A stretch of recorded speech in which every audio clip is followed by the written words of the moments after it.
Hello, welcome back to my channel. And if you're new here, my name's Roxy. I'm an illustrator based in Southern California. And today I thought I'd show you guys some books that I grew up reading. I've always liked art, drawing, and painting and whatnot. But these books are books that I've had either my parents bought me or I was gifted them, or I also had cousins that outgrew their books and they gave them to me and my sisters.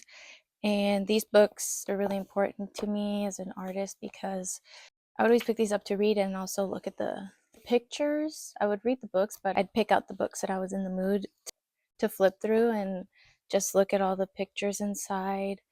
There's definitely pages that are my favorite, and so I thought I'd show you guys the pages that I liked and the books that I feel influenced maybe my art style or just like really strengthened my love for artwork and brought in my taste, because all these artists are very different from each other, and I've had favorite pieces in each one. So let's get right to it.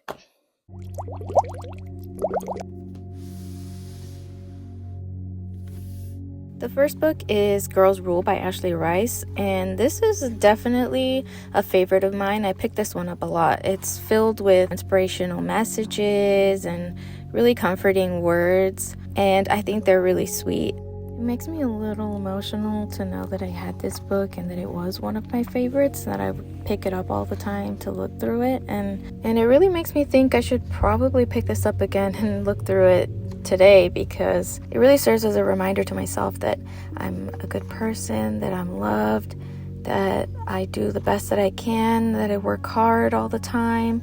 It's really good to have something like that, and it's really sweet that my younger self really gravitated to this book a lot. To me, this is like treasure, you know? So I'm definitely going to be keeping this one forever and ever.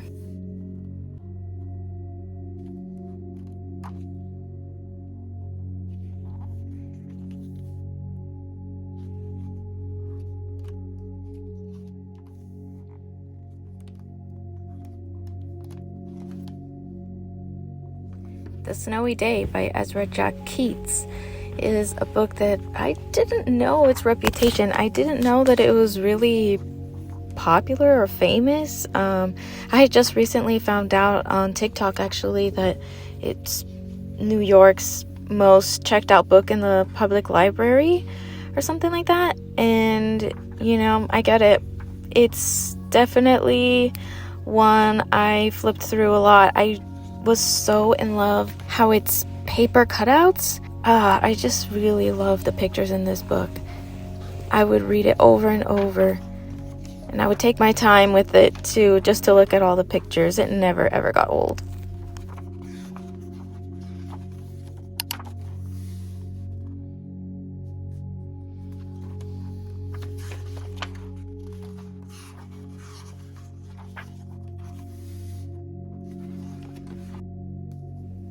Next is Comet's 9 Lives by Jan Brett.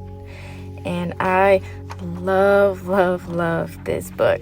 I love how there's borders on the images. I can't really explain to you why I like that, but it's really beautiful and so detailed. I don't know, there's not really much I can say. I had a lot of favorite pages in this one. And growing up in our house, we also have a picture frame of these cats, and it reminded me a lot of this book, and I kind of associate them with each other in a way. They're kind of a package deal. They go hand in hand for me.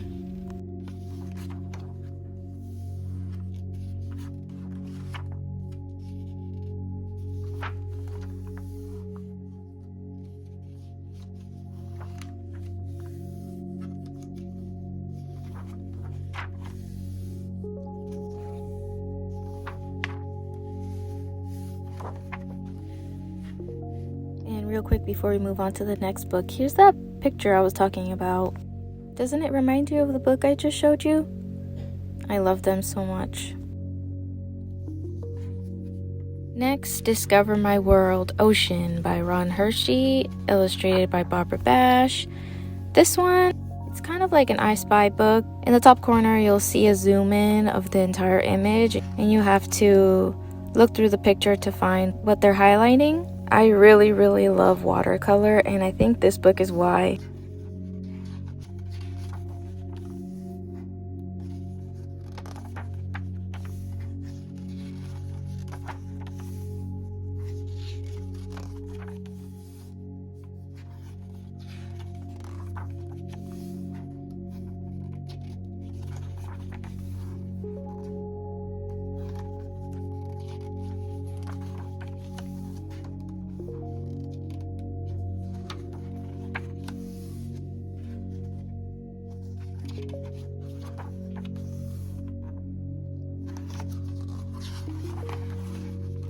On this page, they give you facts about all the things that they were highlighting in each picture, and I really appreciate that. I love that I was also learning things as I flipped through this. Next, The Tale of Timmy Tiptoes by Beatrix Potter. This one had stickers that it came with, and so when I flip through these, you'll see that I placed a lot of the pictures around. Me and my sisters, we kind of added to the artwork that was there already with the stickers. In high school, I had a teacher, as well as her husband, who also taught at the school, who really changed and impacted my life and love for learning. They were incredible. One time on a field trip to the Getty Museum in Los Angeles, the bus that we were taking had a TV in it, and she was putting movies on for us, and when we finished watching Mona Lisa Smile, she looked right at me, smiled, and said, "You're gonna love this one." And I was confused because I rarely talked in class, so how could she know this? But she put on a biographical movie on Beatrix Potter, and honestly, I felt so touched and seen by her. I'll never forget that moment. Shout out to Ms. Bronwyn and Mr. Keller. Next is The Sword and the Stone by Grace Macro and illustrated by Joe Body. And this one I really, really love. Again, watercolor. This one has a mix of precision with its sharp negative space between the forms, as well as looseness that is highlighted in the use of wet on wet technique, which you can see the most in the way they paint the sky. The sharp edges are made by painting without any line art. It looks like paper cutout almost, and then some texture and detail is added with an ink pen. And both of these techniques really help separate the subject from the background. Honestly, looking back at this footage, I really wish I slowed down a little bit, but I really love how the illustrations in this book feel like they're moving. There's so much fluidity in the whole thing, and I really enjoyed looking at the pictures in this one. I mean, I'm analyzing it as an adult now and kind of explaining the technical side of things, but as a kid, it was all just a feeling. Now, this is a book of seasons, or El Libro de las Estaciones by Alan and Martin Provenson, and it's a bilingual book, so it's translated by Pilar de Cuenca and Inés Álvarez. And like I said, it being bilingual, it has both English and Spanish on the page. And this book was a really pretty book to practice my Spanish with. And the illustrations really give you a sense for each of the seasons, especially since I live in California and we don't really have any. The pictures in this book really help me get a feel for them and enjoy them.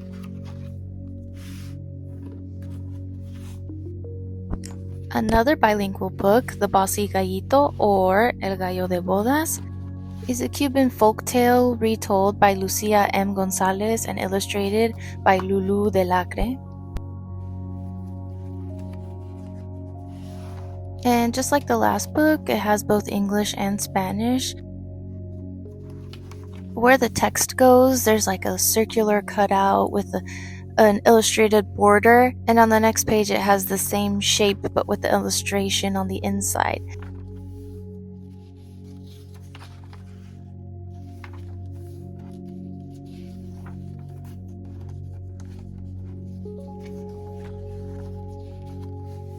And I think that makes for some really interesting composition, especially with the two pages side by side, mirroring each other in a way. And the illustrations in this book are really colorful, and there's a lot of texture. This is mixed media, I think, like watercolor and colored pencil. And another cool thing about this book is there's a glossary at the end with all of the words that are in Spanish and more about the story and the illustrations and tradition and culture, just really breaking down everything about this book.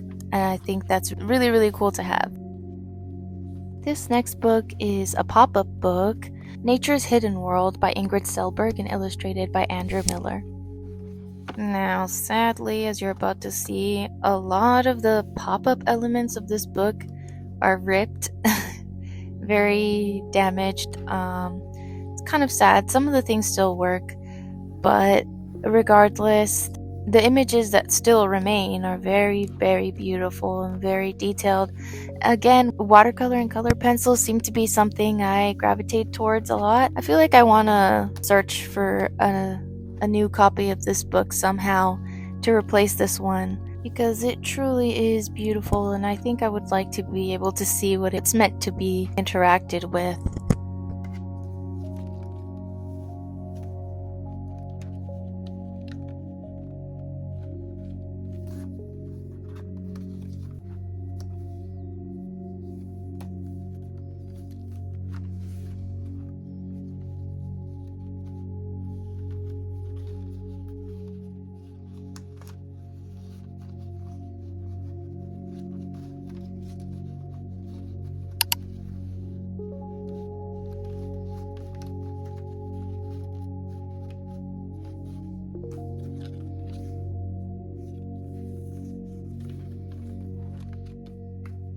This is one of my favorite pages. I love the little bug and the details of the lines, the bug carved into the wood, the mushrooms, the leaves, everything.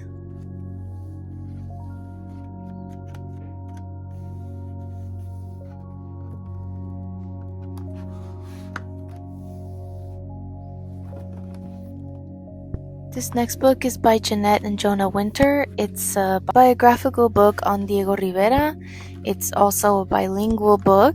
Sadly, a lot of the pages are coming out of the book. I'm gonna have to fix that somehow, but the illustrations in this book were some of my favorites. I think it's supposed to emulate Diego Rivera's art style, but it's still very much unique to the illustrator of this book. The colors are wonderful, the shapes, I would say it's very shape driven.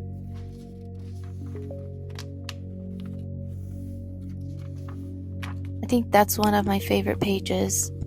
One thing I always say when describing how I make art and how I create is that I feel more like a Diego Rivera than a Frida Kahlo, and by that I mean Frida always painted what she imagined, what she felt, and Diego painted what he could see around him, and I definitely feel more like a Diego than a Frida in that regard. But definitely love, love, love this book, and I'm gonna keep it for a long time.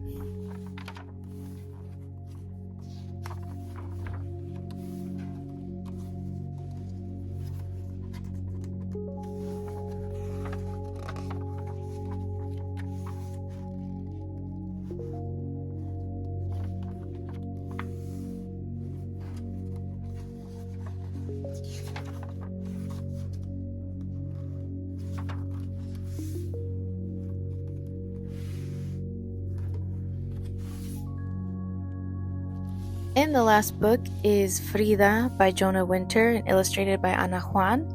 Now this book is, I saved the best for last because I can't even remember how many times I flipped through this book. It is just, I can't even explain it. I have so many favorites in this one. One thing that the illustrator does is include these little characters that follow her around as a personification of her emotions. And I also like how flowy the text is, like ribbons.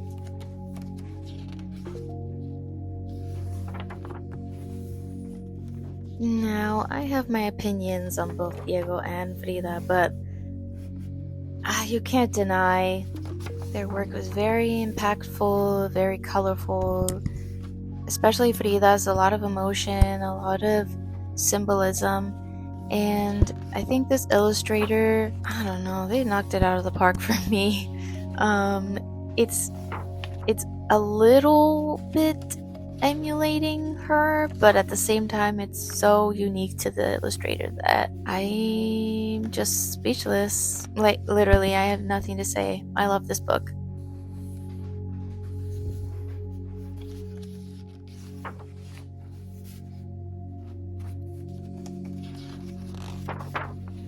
And oh, this is one of my favorite pages. But honestly, I can say that about all of them. And if you've noticed, all the little characters are symbolizing her emotions, and they're always peeking in the corner like that. This one's really cool, it's kind of like Inception. I actually got to see her house when I visited Mexico City.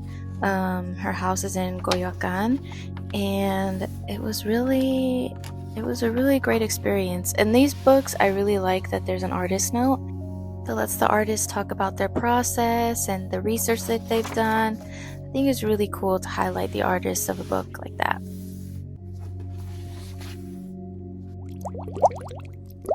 So, those are my favorite books. I hope that you liked flipping through them with me and maybe discovered some illustrators. I hope that you liked this video, and I'll catch you on the next one. Bye!